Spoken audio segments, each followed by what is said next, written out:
사이렌이 울립니다. 모두 대피하세요.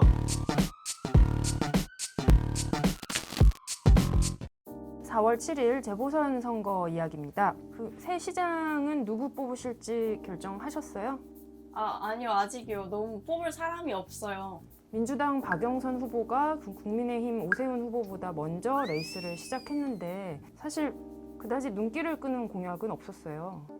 네. 민주당은 박원순 전 시장이 내세웠던 탄소 중립 목표보다 5년을 앞당겨서 2045년에 탄소 중립을 하겠다고 말하기는 했어요.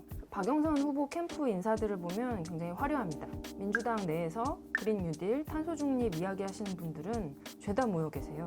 사실 서울시에 이미 환경관련위원회가 14개나 있는데 또 생기는 건지. 사실 위원회는 좀 이제 그만 만들 때가 됐죠. 이제 한 개의 위원회 가지고 좀 실제로 성과를 낼 때가 된 것 같습니다. 그리고 좀 다른 부분도 문제 삼을 수 있을 것 같은데요.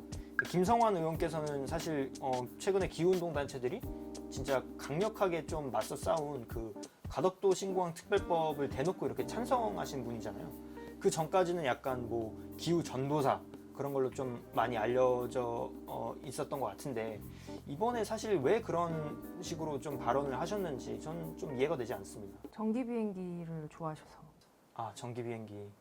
그 전기는 대체 어디서 나오는 건지 네, 그런 점들이 좀 미심쩍네요. 네.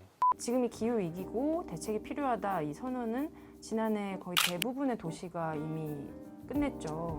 서울시도 2050년에 그 온실가스 감축을 어떻게 할지 이제 계획을 만들고 있던 단계였는데 박영선 후보가 이제 5년을 앞당겼단 말이에요. 그러면 더 강력한 대책을 내야 되는 거잖아요. 도시에서는 주로 건축물 그리고 교통 부문에서 온실가스가 나오는데 여기 대책들이 중요할 것 같아요. 네. 그런데 건축 부문 공약을 보면 제로에너지 빌딩 의무화나 친환경 보일러 교체 같은 그 본래 서울시에서 추진하던 사업을 그대로 가지고 왔어요. 말씀하신 것처럼 온실가스의 상당 부분이 건물 부문에서 배출되는데 노후 건물을 그린 리모델링 하거나 그런 강화하는 대책 없이 오히려 5년 내에 30만 호의 아파트를 짓겠다고 하고 있어요. 사실 반값 아파트 말은 되게 좋은데 서울에 지금 개발할 땅이 더 있어 보이지도 않고 그리고 그 아파트 개발한다고 해도 평당 1,000이에요. 저는 못 살 것 같습니다. 이런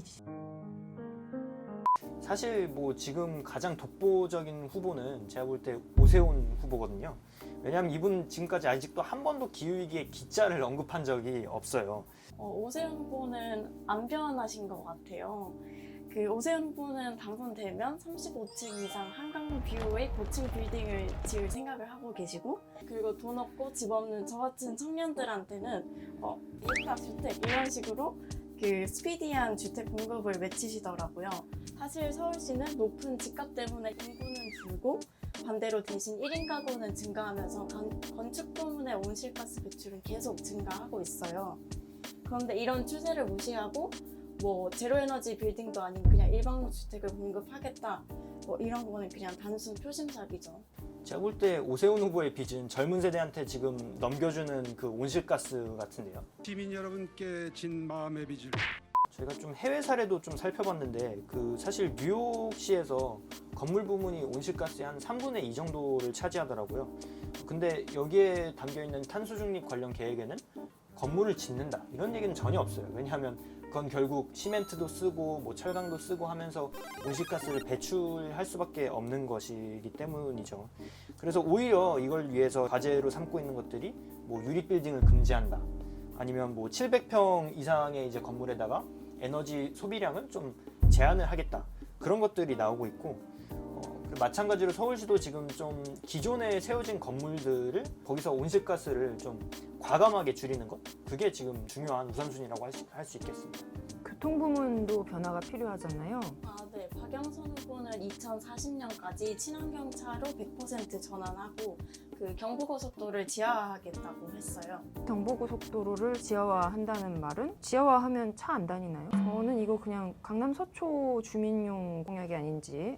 제 생각엔 오히려 그 서울시랑 같이 탄소 중립을 선언한 프랑스 파리처럼 2030년까지 내연기관을 아예 퇴출하고 그리고 2024년에는 모든 도로에 자전거 도로를 확보하는 게 좀 더 낫지 않을까 생각합니다. 최근 재선에 성공한 그 파리 이달고 시장이 주차장 6만 개를 없애겠다.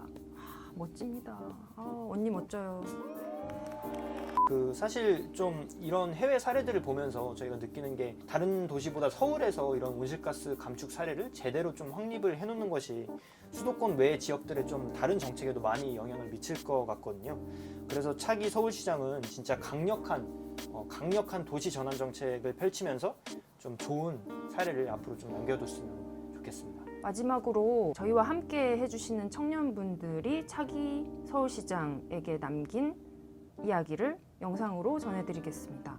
남은 일주일 동안 청년들의 마음을 움직일 수 있는 공약을 해주시면 뭐 그쪽으로 투표를 할 수도 있죠. 그럼 선거 결과 모두 함께 잘 지켜보시면서 저희는 또 뵙겠습니다. 또 봐요. 다음에 봅시다.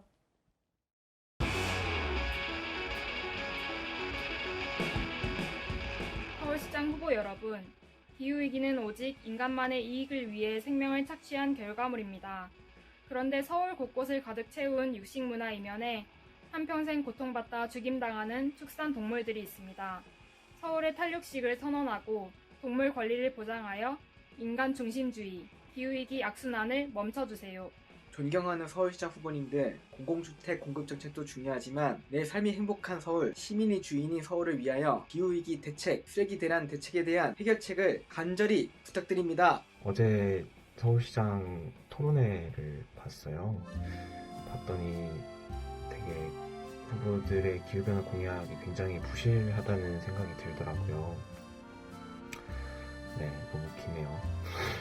박영선 후보는 수식정원으로 산소를 공급해서 기후위기를 막겠다는 얘기를 하질 않나. 오세훈 후보는 서울시에 이미 많은 산이 있다고 괜찮다고 하질 않나. 정말 안타까운 수준이었습니다.